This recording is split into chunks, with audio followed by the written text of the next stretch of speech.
네, 코로나19 통합 뉴스룸 11시 뉴스입니다. 곧 박능호 보건복지부 장관의 담화가 있을 예정인데 그 전에 먼저 박광식 의학 전문 기자와 얘기를 나눠보겠습니다. 박 기자, 자, 오전에 나왔던 발생 현황 또 300명이 넘게 나왔죠. 네, 맞습니다. 이틀 연속 신규 확진자가 300명대를 넘어서 이틀 연속 나왔습니다. 네. 지금까지 누적 확진자는 17,002명입니다. 신규 네. 확진자는 332명이 발생했고요. 신규 확진자를 조금 더 구체적으로 들여다보면 국내 발생이 315명, 그리고 해외 유입이 17명입니다. 현재 국내에서 격리, 치료 중인 사람의 숫자는 지금 2,524명입니다. 어제 하루 새 283명이 늘은 숫자인데요. 네. 격리 치료 중인 사람의 숫자가 많이 늘은다는 것은 결국은 병상 수가 계속 모자랄 수 있다, 이런 것들을 시사합니다. 그렇죠. 그리고 지금 사망자는 309명, 현재 그대로 유지가 되고 있고요. 검사 중인 인원의 수가 크게 늘었습니다. 네네. 42,427명인데요. 코로나19가 유행한 이래 지금 검사된 인원으로 보면 하루 42,000명 가장 최고로 높은 수치입니다. 어제 하루만 4,382명이 늘은 수치입니다. 국내 발생을 지역별로도 보겠습니다. 예. 잠깐 지금 브리핑 현장에 박능호 장관 나와 있는데요. 그 내용을 들어보겠습니다. 코로나19 중앙재난안전대책본부 1차장 박능우 보건복지부 장관입니다. 지금 우리는 코로나19의 전국적인 대규모 유행이 시작될 수도 있는 매우 위태로운 상황에 직면해 있습니다. 지난 15일 국내 발생 환자가 1일 100명을 넘어선 이후 불과 일주일 만에 1일 300명을 돌파했습니다. 오늘도 315명이 확진되어 환자 증가는 점점 가속화되고 있습니다. 10명 내외였던 수도권 이외의 지역도 어제부터 환자 발생이 1일 70명을 넘어섰고 지역도 넓어지고 확산세도 빨라지고 있습니다. 특히 사랑제일교회와 광복절 집회 등에서 비롯된 2차, 3차의 연쇄 감염이 이번 주말부터 본격적으로 확산될 것이며 자칫하면 지난 3월에 대구, 경북과 같은 대규모 확산이 전개될 위험이 그 어느 때보다 높은 상황입니다. 국민 여러분, 지금은 우리 모두의 생명과 안전을 지키기 위해 모든 사회 구성원이 힘을 모아 위기에 대응해야 할 때입니다. 지금의 확산세를 조기에 통제하지 못한다면 대규모 유행으로 번지게 될 것입니다. 이제 우리에게 코로나19 대응에 집중하는 것보다 중요한 것은 없습니다. 정부는 그 어느 때보다도 비상한 각오로 신속하고 과감한 조치를 통해 국민 여러분과 함께 이번 위기를 극복할 것입니다. 정부는 방역 관리를 한층 더 강화하고자 합니다.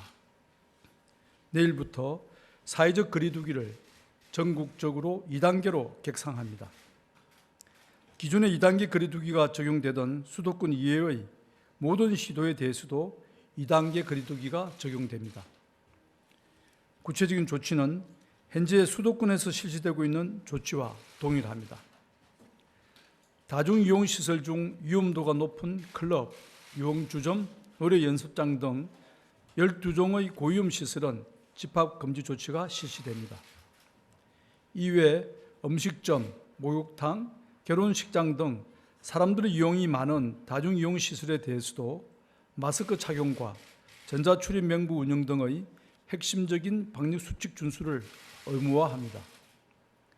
실내 50인 이상, 실외 100인 이상이 모이는 집합, 행사, 모임에 대해서도 집합금지가 실시됩니다. 학교는 집단 감염이 발생하는 지역은 원격 수업으로 전환하고 그 외 지역도 밀집도를 낮추도록 권고합니다. 실내 국공립시설은 이용 인원을 반 이하로 제한하고 모든 스포츠 행사는 무관중 경기로 전환됩니다. 다만 환자 발생 수와 집단 감염 사례가 작아 방역적 필요성이 떨어지는 일부 지자체의 경우 2단계 거리두기의 조치를 강제보다는 권고 수준으로 완화하여 시행할 것입니다. 전국적으로 강화된 조치에 따라 국민 여러분의 일상과 생업 모두 큰 불편이 있을 것임을 충분히 알고 있습니다. 그러나 지금의 확산세를 막지 못한다면 우리를 기다리고 있는 것은 더 큰 위기일 뿐입니다. 국민 여러분들께서도 정부가 인식하는 상황의 엄중함을 이해해 주시고 적극적으로 협력하여 주시기를 당부드립니다. 이번 조치는 내일 8월 23일 0시부터 시행되며 각 조치별로 행정적 조치와 현장 준비에 소요되는 기간을 유예기간으로 설정하게 됩니다. 상세한 내용은 보도자료를 참고하여 주시기 바랍니다. 각 지자체는 거리두기 2단계 상향 조치가 잘 이행될 수 있도록 철저히 점검하고 지역별 상황에 따라 필요한 방역 조치를 적극적으로 실시하여 주시길 당부드립니다.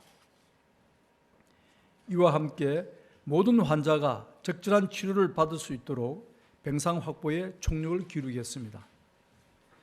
현재 중증 환자의 치료 병상과 일반 입원 병상, 경증 환자를 위한 생활치료센터를 신속하게 확충하고 있습니다. 먼저 어제부터 수도권 긴급 대응반을 본격적으로 가동하였습니다.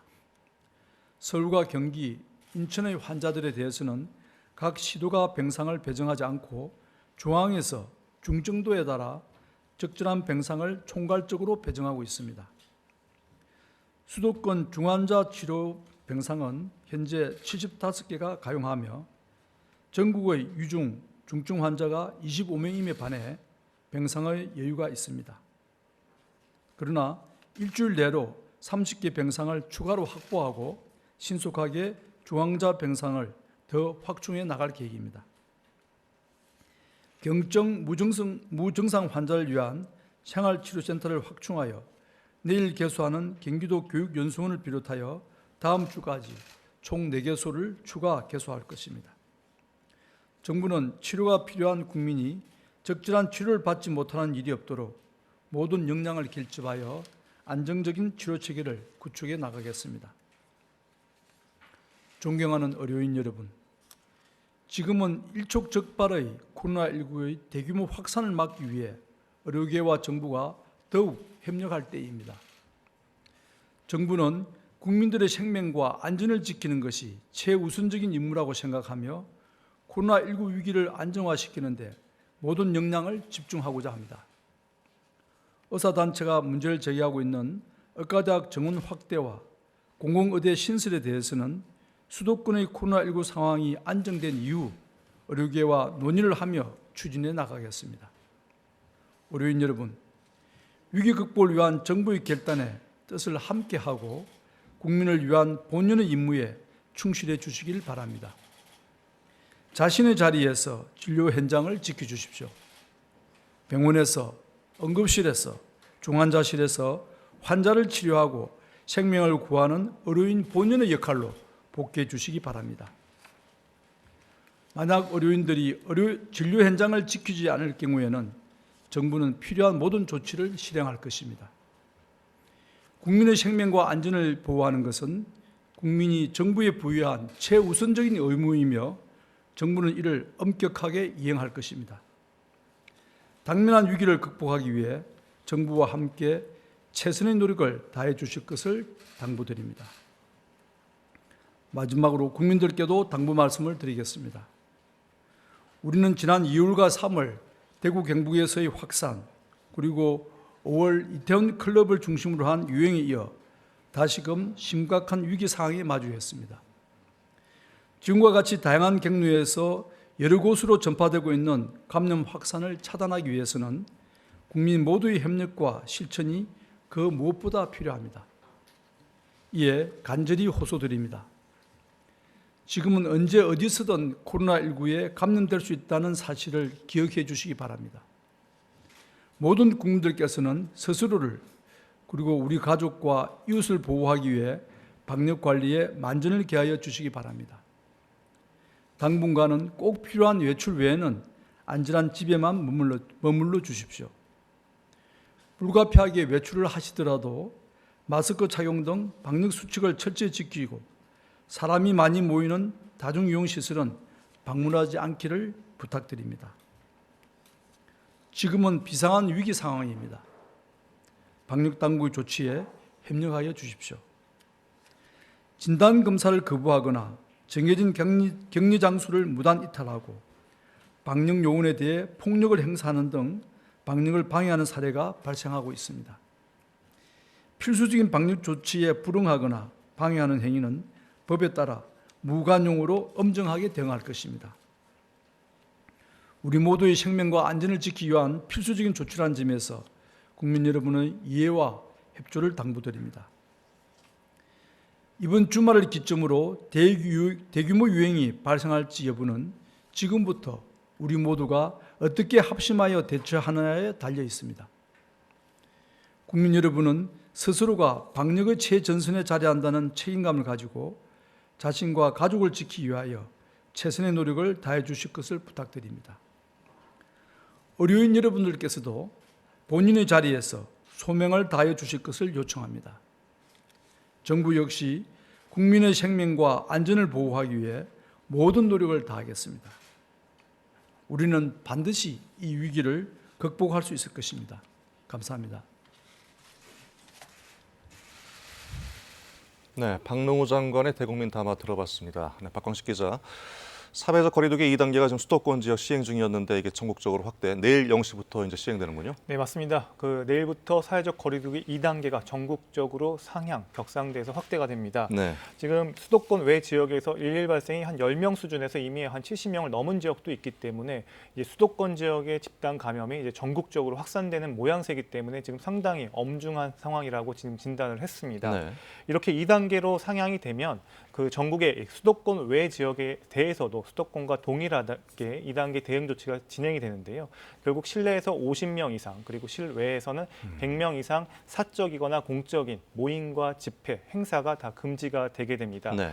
또한 아울러서 그리고 모든 스포츠에 관해서는 결국 무관중 관람으로 다 전환이 되게 되고요. 그렇죠. 예. 여러 가지 지금 다중이용 시설, 고위험 시설이라고 불리는 12종의 고위험 시설에 대해서도 집합 금지 조치, 그러니까 운영 중단이 되게 됩니다. 네. 그리고 그 밖에 고위험 시설은 아니지만 그리고 목욕탕이나 뭐 결혼식장 이런 곳에서는 마스크를 착용해야 되고 그리고 전자출입 명부를 도입해야 되는 등 핵심 방역 수칙이 또 의무화가 됩니다. 네. 또 아울러서 이제 집합 금지를 또 해야 되는 부분들에 대해서는 추가로 지자체에서 또 자율적으로 또 정할 수 있는 부분들이 있습니다. 네. 일단 교회 같은 경우는 이 고위험 시설은 아니기 때문에 종교 시설에 해당되기 때문에 이 부분들에 대해서 비대면 예배로 갈 것인지 아닌지에 대해서는 각 지자체마다 상황에 따라서 판단하게 될 것으로 보입니다. 네. 어쨌든 지금 박능호 장관도 마지막에 당부했지만은 이번 주말이 큰 분기점이기 때문에 가급적 밖에 나오지 말고 집에 좀 계셔달라 이런 말씀 아니겠습니까? 네, 맞습니다. 지금 국민 행동 지침을 보면은 될 수 있으면 집에 머물러 달라는 게 핵심입니다. 네. 정말 집 바깥으로 나갈 때는 딱 세 가지인데요. 하나는 아파서 병원에 가야 될 때, 그리고 생필품을 사러 시장에 마트나 시장에 나가야 될 때, 그리고 그 다음으로는 이제 출퇴근할 때, 그 외에는 집에 머물러 달라는 겁니다. 네. 그래서 될 수 있으면 사회적 거리두기를 둬야 이번 확산세를 막을 수 있다고 강조했습니다. 네.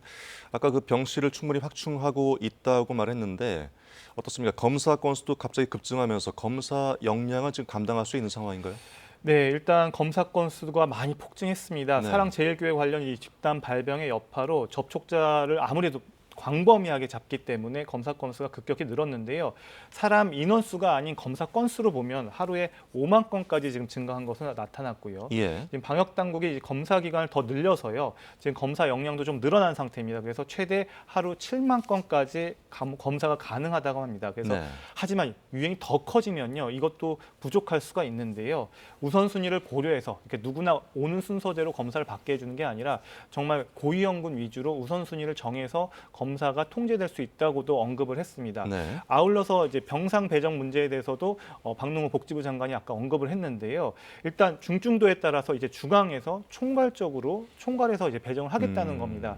지금 수도권의 경우에 중환자 병상이 한 75개 정도 남아 있는데 지금 전국에 지금 위중증 환자, 중증 이상인 환자의 숫자가 25명입니다. 예. 아직까지는 좀 여유가 있지만 하루에 300명씩 발생하게 되면 이 중에 한 5%만 갑자기 중환자로 늘겠죠. 계속 예. 누적이 돼도 금세 중환자 병상이 모자랄 수가 있습니다. 그래서 앞으로 일주일 내에 방역 당국은 30개 정도 중환자 병상을 더 추가한다는 방침이고요. 예. 그리고 또 경증이나 무증상 환자를 위한 이 생활치료센터도 계속 추가적으로 확대하겠다라고 지금 이야기를 했습니다. 네.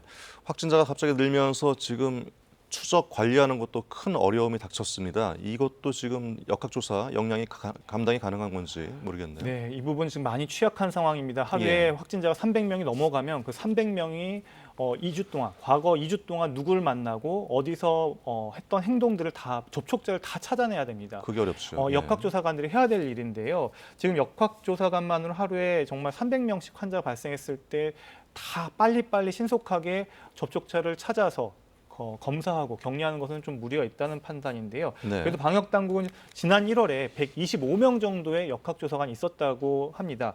근데 지금 더 증원해서 현재는 190명 정도 활동을 하고 있는 상황이고요. 예. 지금 여기에 더해서 지자체에서 보건소에 이제 감염병 담당자에 대한 이 역학조사나 이 감염병 관리 교육과정을 1년 운영하고 있는데요. 네. 이 교육과정을 이수한 사람이 5년 동안 지금 1,200여 명이 됩니다. 그래서 이들을 중심으로 각 지자체에서는 이제 보건소별로 추적조사 지원팀을 구성해서 이제 운영하고 있다라고 지금 밝혔습니다. 그나마 네. 좀 대안인 거죠.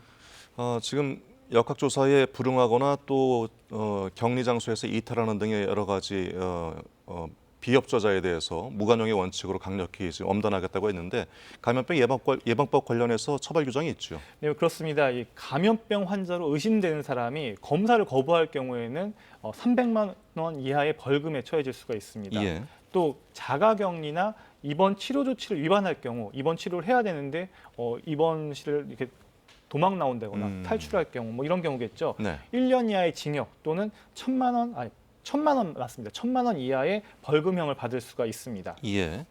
자, 박광식 기자 수고하셨습니다. 잘 들었습니다. 네. 방역 당국의 역학조사 시도를 저지했던 사랑제일교회에 대해서 경찰이 압수수색을 벌였습니다.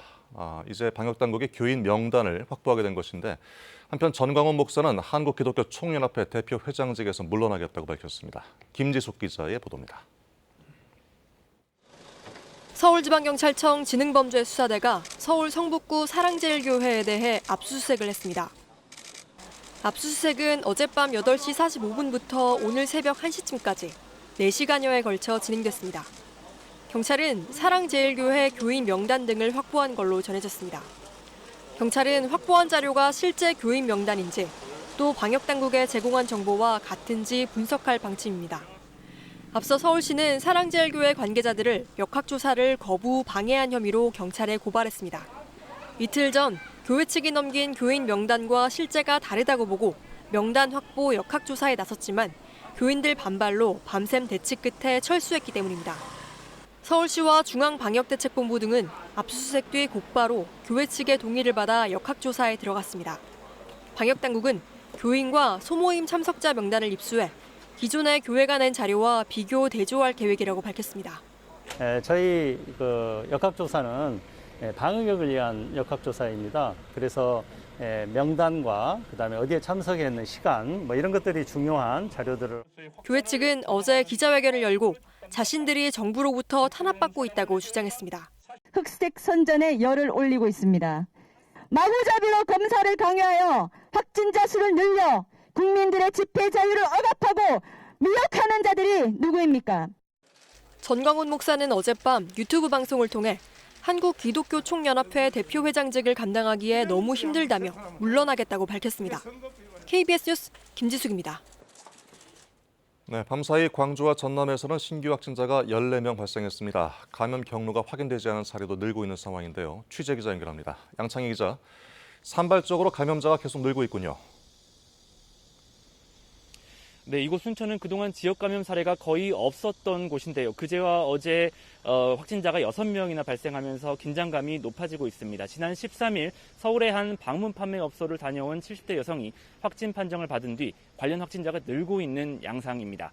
순천과 광양, 곡성 등 전남 동부 지역뿐 아니라 내륙 지역인 화순과 영광, 진도 등 전남 서부권에서까지 확진자가 산발적으로 나오고 있습니다. 광양에서도 확진자 3명이 추가돼서 밤사이 전남의 신규 확진자는 12명으로 집계됐는데요. 조금 전 순천에서 확진자 4명이 늘었다는 발표가 또 나와서 숫자가 계속 증가할 걸로 보입니다.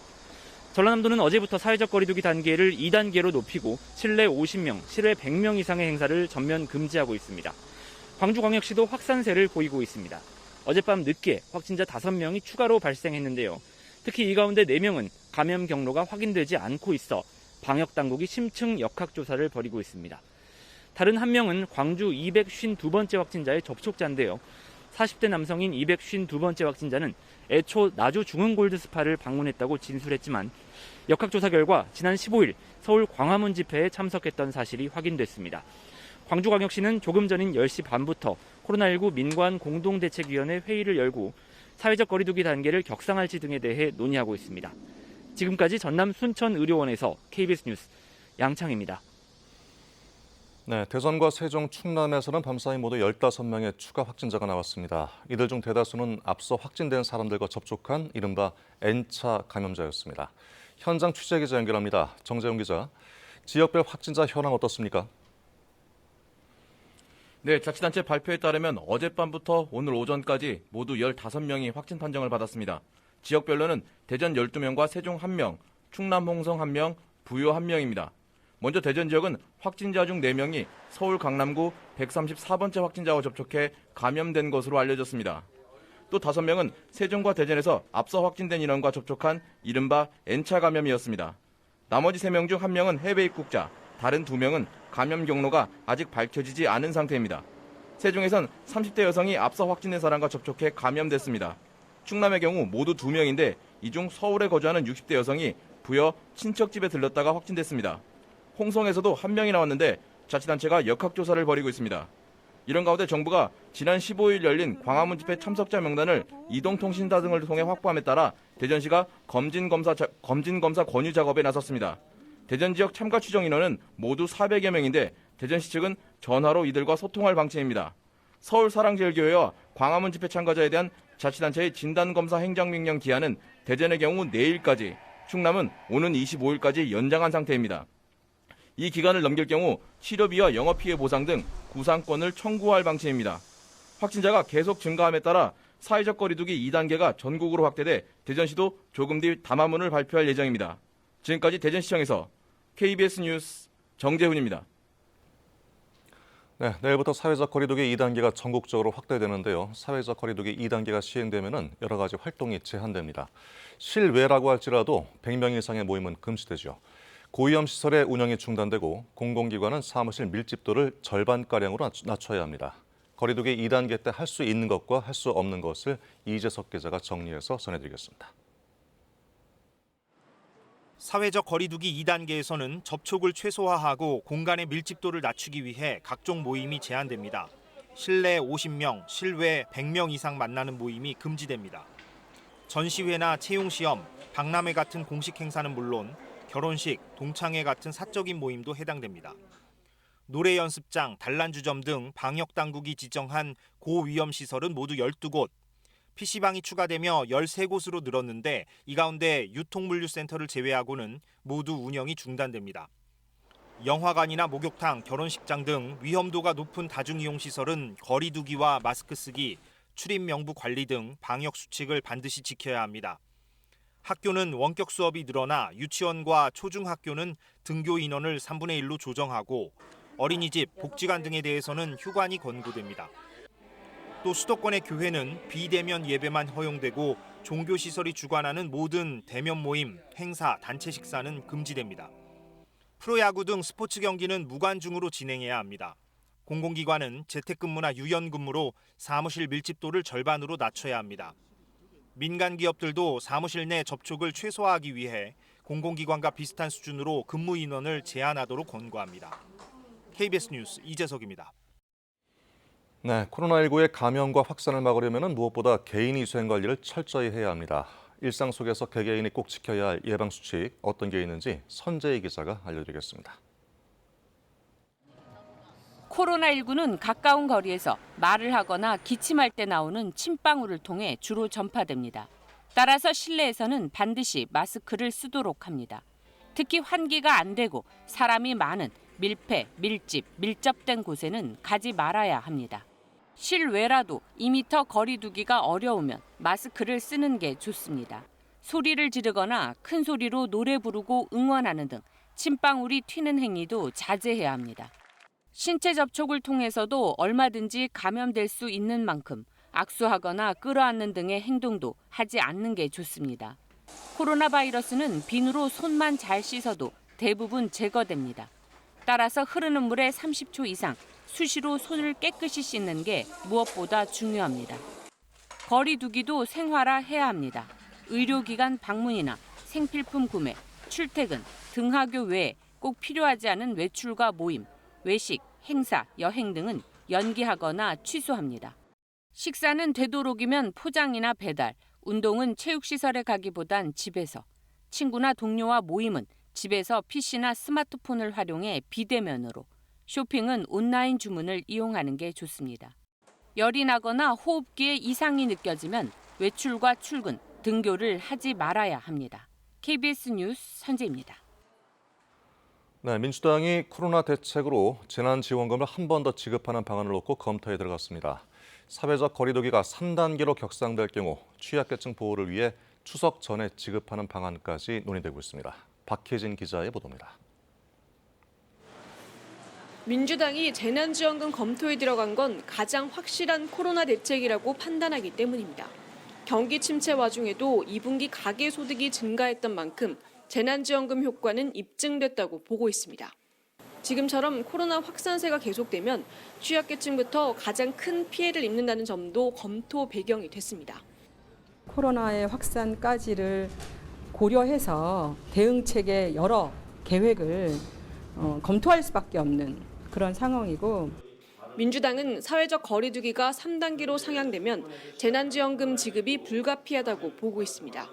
당내에선 추석 전 지급이라는 시간표도 거론됩니다.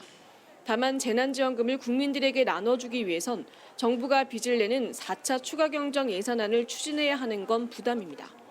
1차 재난지원금 때는 중앙정부와 지방정부 예산이 14조 원 넘게 쓰였습니다. 정부는 일단 재정 부담을 이유로 신중한 입장입니다.